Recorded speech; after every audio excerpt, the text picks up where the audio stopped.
Hey, I'm NeverLag, and I have somehow made it past the halfway point of the year with these videos, which means it's time to tell you about every game I played in July. Let's go.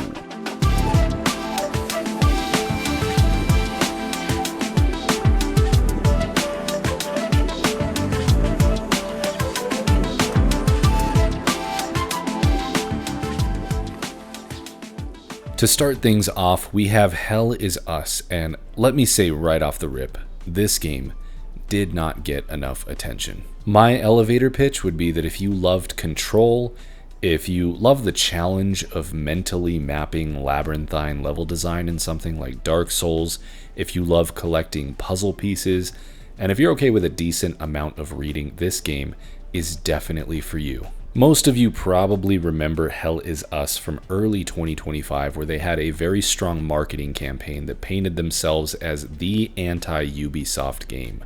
No minimap, no map, no quest objectives or markers or player handholding of any kind.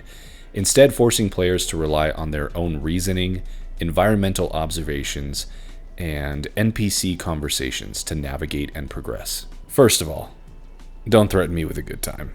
Immersive world building and context clues, sleuthing and deducing, making me pay attention and work for my gameplay gets me all hot and bothered just thinking about it. But the proof is in the pudding.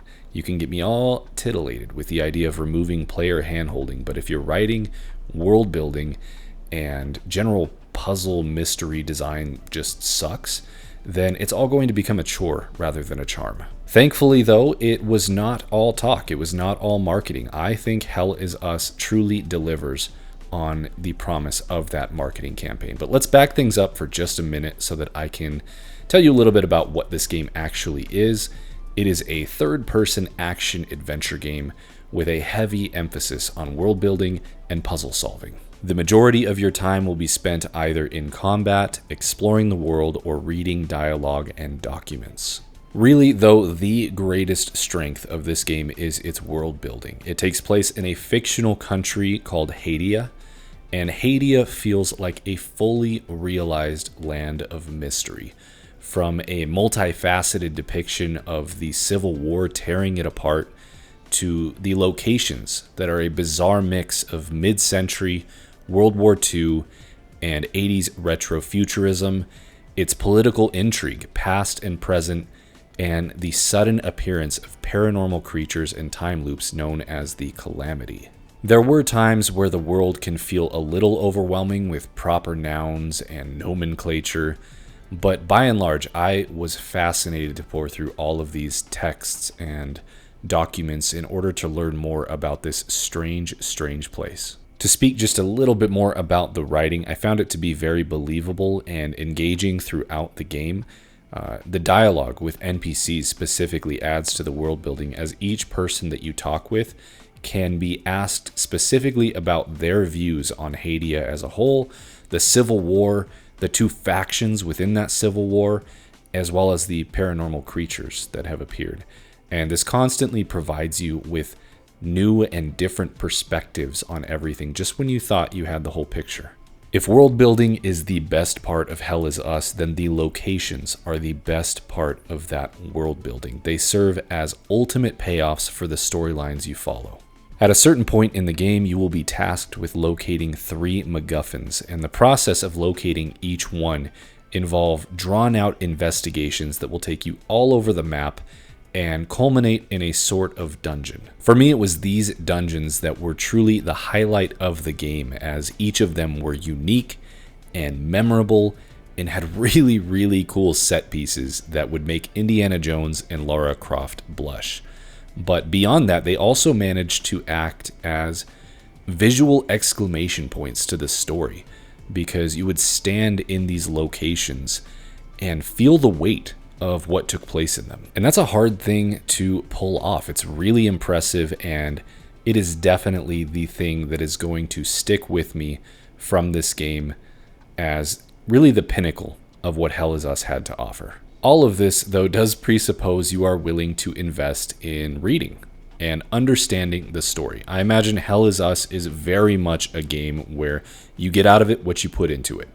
And if you run around and ignore much of the context, then you are unlikely to get very far, and what you do experience just won't hit the same. As far as the structure of the game, it is not open world. There are a dozen or so non-linear open zone locations to visit, and each can be freely traversed between throughout the campaign.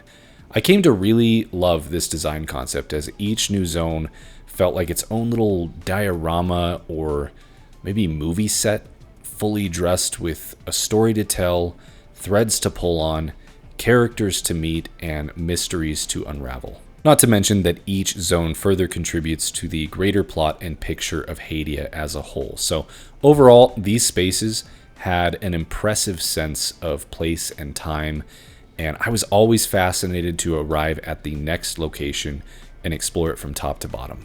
To give you a sense of the puzzle design, it tends to be a mix of codes, symbols, dates, and physical objects. You will find codes and dates through the documents that you read, and then you have to figure out where they go, whether that's a computer or maybe a physical lockbox type of situation.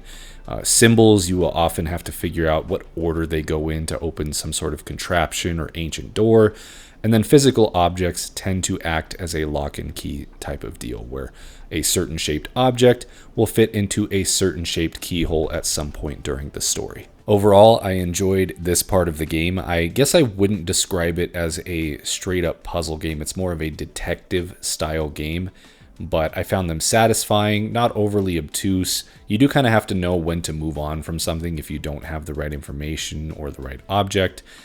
Many of the puzzles are contained within a single zone, but there are also a decent chunk of puzzles that will span multiple zones, and it's up to you to keep track of it all, figure out and remember which puzzle pieces go where. If you're someone who has ever enjoyed writing in an actual notebook while playing a video game, then that would not be out of place here. As for combat, it has Souls-like elements with an emphasis on parries and a key pulse health recovery system similar to something you would find in Neo, where you can recover some health by timing a button press after dealing damage. There are 4 weapon types to choose from, each with unique movesets. You have swords, great swords, dual axes, and glaives. And then on top of that, there are 4 different affinities that you can choose from as well. You could think of almost as elemental damage types, except in this game, they are related to emotions. So you have blue, red, green, and yellow, which correlate to grief, rage, terror, and ecstasy. The way that this works is that as you upgrade your weapons, you can choose a certain affinity type for them, which will change the color and look of the weapon, as well as which kind of charms you can equip to the weapon that act as kind of ultimate abilities that go on cooldown. An example of this would be a pool of grief that you can spawn that does AoE damage if you've gone down the grief affinity, or maybe a rage red projectile that you can shoot at enemies from a distance. It definitely helps add to the player expression and depth of combat that is otherwise pretty simplistic. Overall, the combat is not the star of the show though, and some of the biggest criticisms I've seen of this game are regarding the combat, and especially the lack of enemy variety, both of which I think are very valid complaints. But that said, for me personally, the combat got the job done. I found it really satisfying and honestly pretty fun. The parries felt very satisfying to pull off. The ultimate or super-like abilities you can attach to your weapons felt varied enough and, again, fun. And I just never got to the point where I was no longer looking forward to engaging in combat, which is a good sign. I had fun from start to finish. And I'm a simple man. Upgrading my blue greatsword to see what it looks like, and do I like it more than my yellow greatsword, kind of does it for me. At the end of it all, Hell Is Us is a weird game. It's the kind of game that spawns a cult following, one that harkens back to a simpler time of smaller, curated locations and floating save point icons.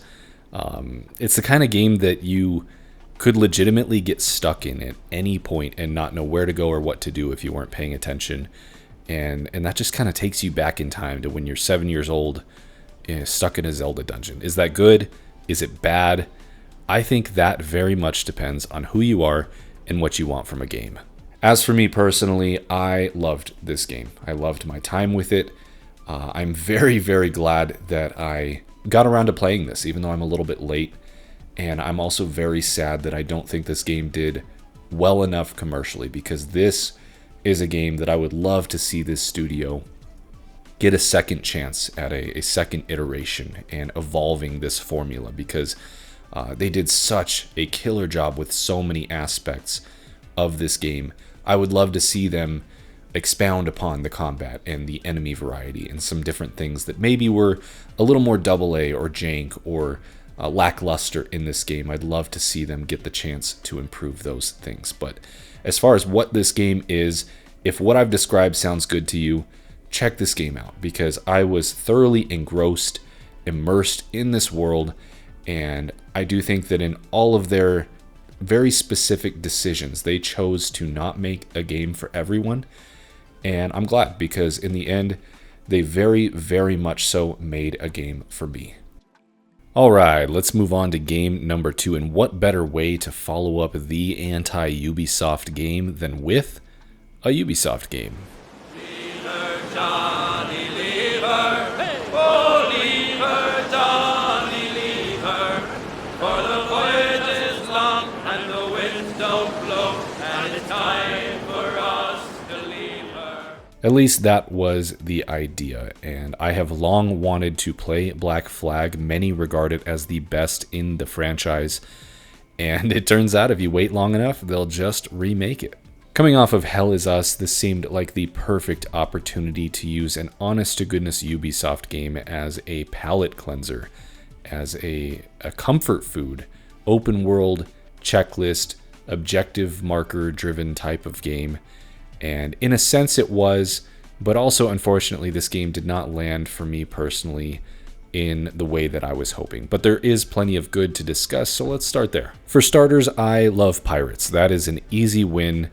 I loved sailing the seas, the sea shanties cutting through the sea-foamed air, diving under the Caribbean blue, which often looked stunning, by the way, showing off my ridiculously shredded bod while harpooning sharks, listening to Ade give me advice I will never take, searching for buried treasure on a remote island, and yes, especially completing a location and seeing that classic Ubisoft golden border of satisfaction pop up, letting me know I have done all of the things. On top of that, the characters were quite good.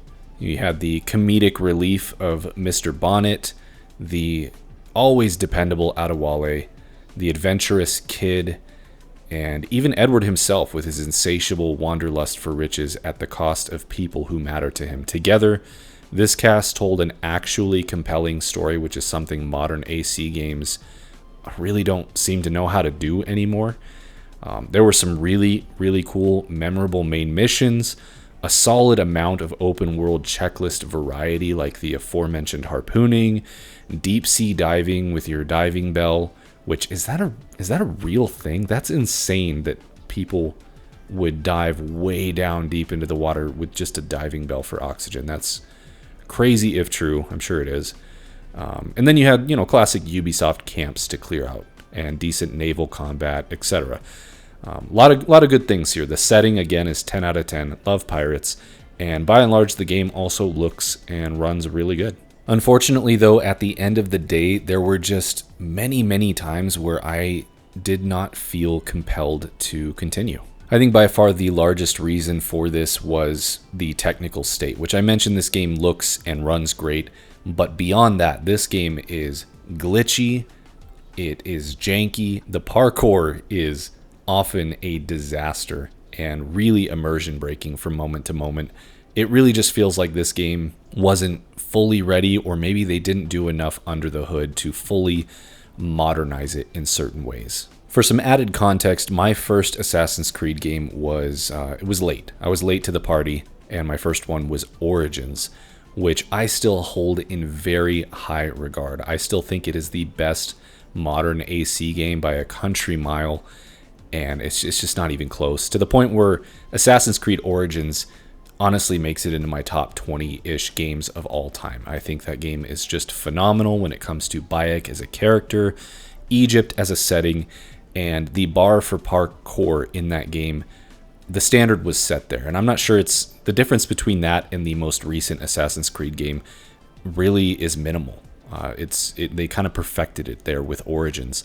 And so with Black Flag being a full-blown remake and only coming out 4 years before Origins, my hope was definitely that this would play like Origins, but I would be a pirate in the Caribbean. And unfortunately, that's just not the case. This game it's kind of a disaster from a parkour standpoint. There is so much movement jank. It constantly makes you feel like you are playing it badly as Mr. Ed does God knows what, but definitely not what you asked him to do. It feels like they kidnapped Edward and Bayek taught him how to climb and parkour, but then they plopped him right back in the original world with no adjustments made to handholds or pathing, and what results is Edward just freaking the freak out constantly and rarely doing the thing you want him to do. Constantly sticking to ledges when you want to get off of them, suicide jumping off walls when you're just trying to climb, or not moving at all because there is no seamless pathing coded into where he would move next. It's just a blight on an otherwise decent game.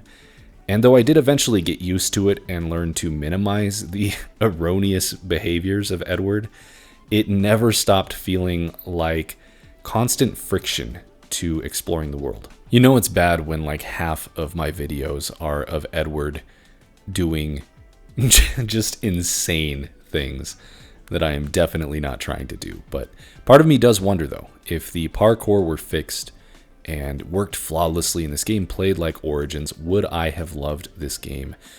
And the strange part is that I think the answer is still no, and I'm not entirely sure why that is. Perhaps it's because this game kind of feels like it's the worst of both worlds, where it still feels dated despite the remake, and yet it's got all the modern BS and trappings of Ubisoft with these single player like season pass live service models that feel like they're designed for player retention, and this here season pass thing where I'm trying to unlock this outfit that I want and I have to log in every few days to do specific quests that only pop up on an actual like server timer. Now I'm getting all frustrated just talking about it, but I don't know. I really don't know what the answer is. At the end of the day, it was just an uneven experience for me. And even though there were times where I was having fun and it started to click and I'm like, okay, this is great, there were at least twice as many other occasions where I just wasn't having fun and I wanted to put the game down. And at the end of the day, that's as simple as it gets when it comes to a video game. It's supposed to be fun. If you feel like you have to finish a game out of duty or sunk cost fallacy, that's not a great sign. And it's entirely subjective. So I am curious, if you're like me and this was your first time jumping into Black Flag with this remake, how did you feel? Can you relate to some of these things that I'm saying?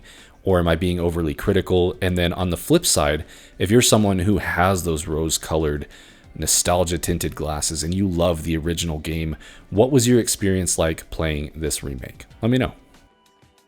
The third game that I played in July was Denshattack.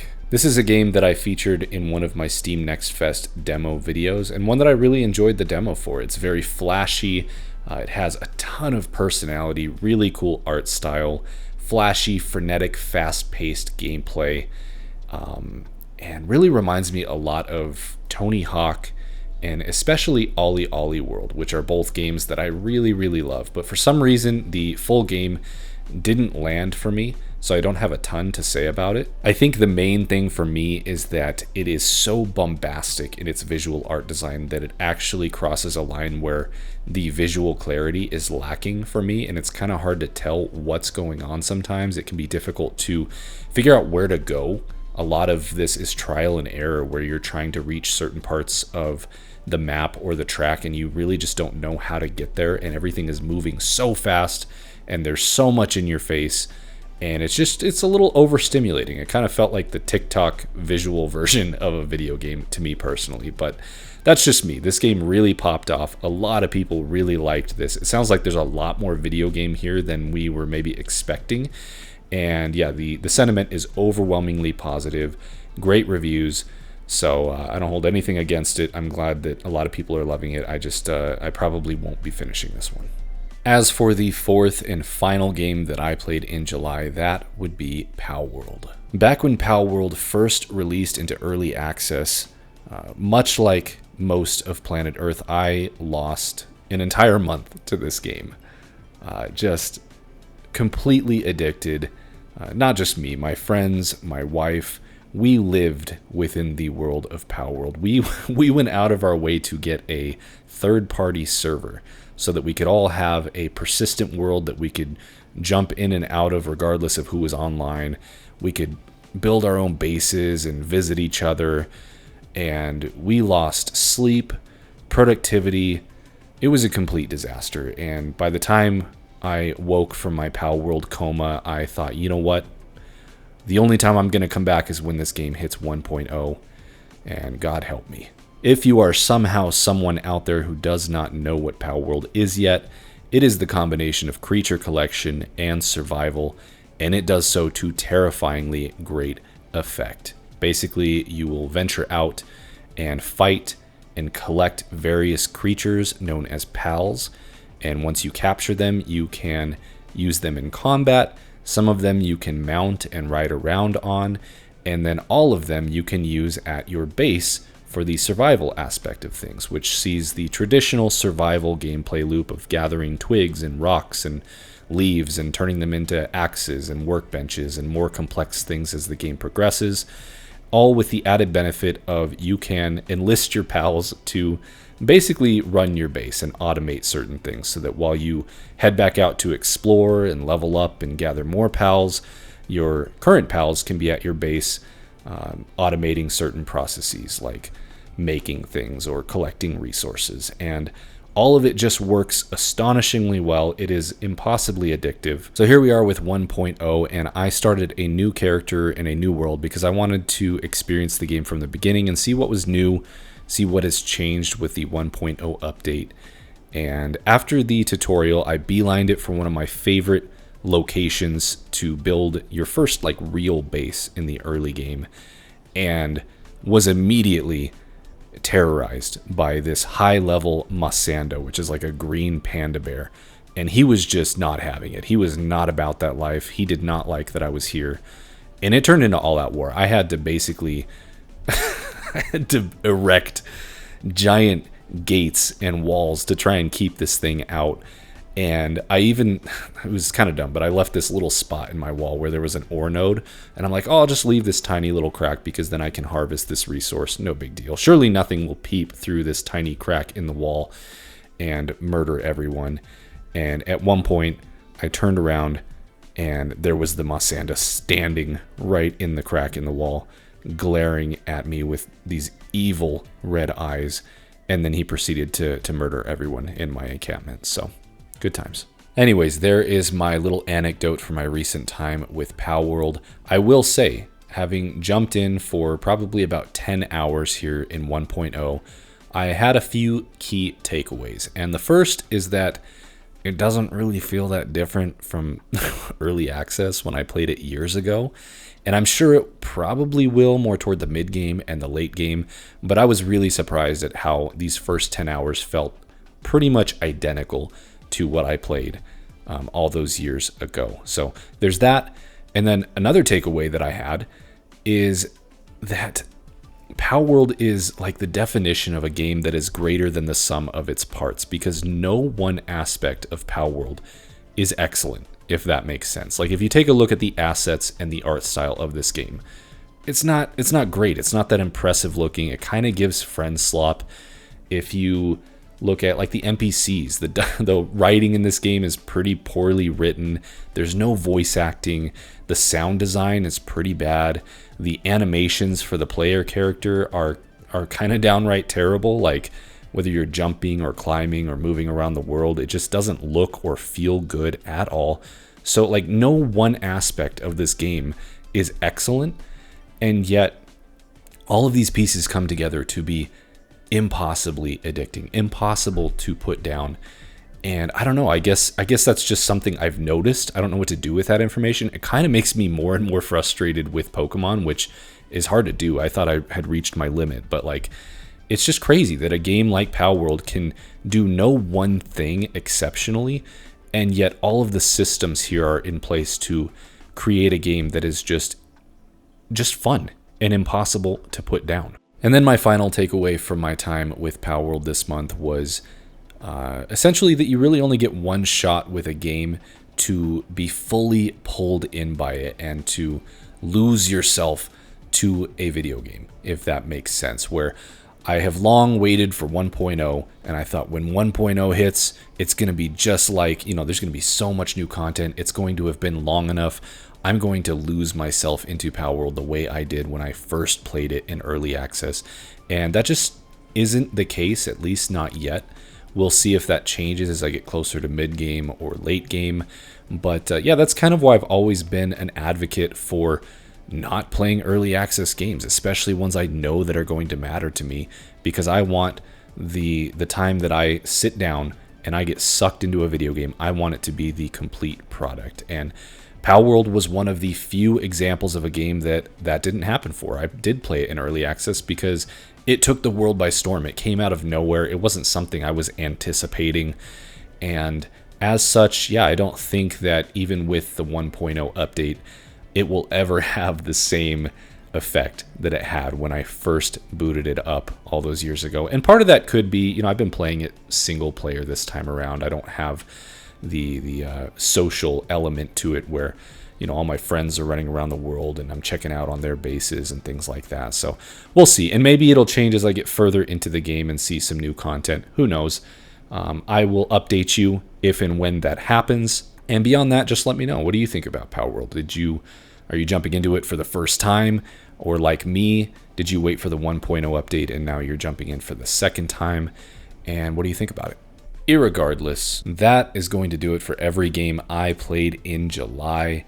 Not a robust list, but some chunky games that took a decent amount of time. And I do definitely think that Hell Is Us is the one that is going to stick with me from this month. It was a special game, really clicked for me, and I hope that someone out there that missed it at launch like I did, but had any of those things appeal to them, will check it out after hearing me talk about it, because we just don't get a lot of games like it anymore, and it would be a shame to miss out. But that's it from me. If you're still here, thank you for watching. Thank you for listening.